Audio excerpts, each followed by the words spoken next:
Thanks a lot, Josh and Mike. Chris, as we heard earlier, men's lacrosse having a nail-biter against an inferior Hartwick team, but pulling it out. What does this say about the team overall this year? Well, Josh, I really don't think it says much at all, to tell you the truth. They're 13-1 still on the season, and it was a close game against a 4-8 team who they definitely should have beat. But you know what? They did beat them. They got the job done. It took a little longer than they probably wanted to have, but they still got the job done, and they've only had one loss so far. The real test is the next game, and that's against Stevens, who are 9-4, and that's going to be where we can see if they've really developed into the best team in the Empire 8. Well, Chris, all teams have it, and the Bombers had a case of it this past weekend. It's the big loss of focus that we saw against Hartwick. Obviously, looking at the rest of the Empire 8 and throughout the country, the Ithaca Bombers are one of the top teams. Top teams, sometimes when they play inferior teams, they have tendency to play down to their levels. That's what we saw this weekend. As you said, I'm not really that worried about them. This team overall 13-1, 6-1 in the Empire 8. They should be fine the rest of the way going forward. The point is they came back. They were down by a goal. They were down 3-4, or excuse me, down 4-3, and they tied it at 4 going into the second half and pulled out the win.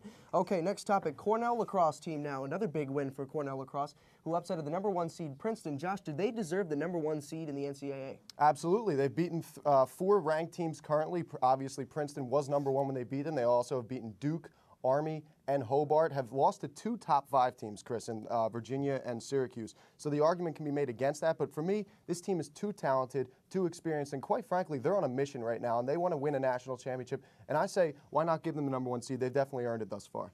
Okay, well, I'm still not officially convinced, as you said, with Syracuse and Virginia, but I think definitely that Princeton should not be the #1 seed anymore. The only reason that I would consider having them be the #1 seed is because they're 5-0 in the Empire 8 right now. They're the only team that's 5-0 in the Empire 8.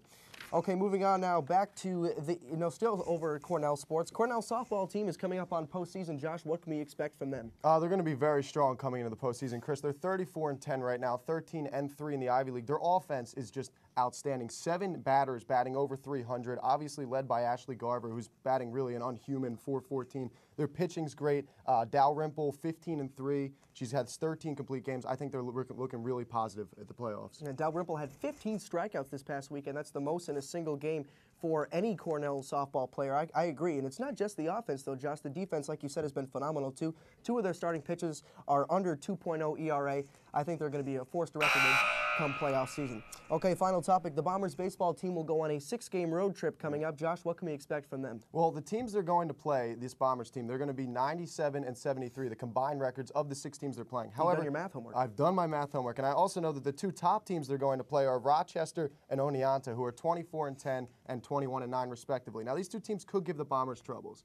However, I really would not be surprised if they swept straight through this. With the way they've been playing, they're very consistent. They've been batting very well, pitching very well. I like their chances. Again, I agree with you here. Both pitching and batting has been pretty consistent for the team. What I really like, though, is they've already clinched the Empire 8, so there's not that pressure on them right now. They can go out, they can play their game, and if they keep pitching like the way they've been, with guys like Tom Fishback and Dan Lynch, if they can keep playing consistently like that, I don't see any reason why they shouldn't be able to win all 6. All right, well, we're out of time. We're going to send it back to the main desk now. Josh and Mike, take it away, guys.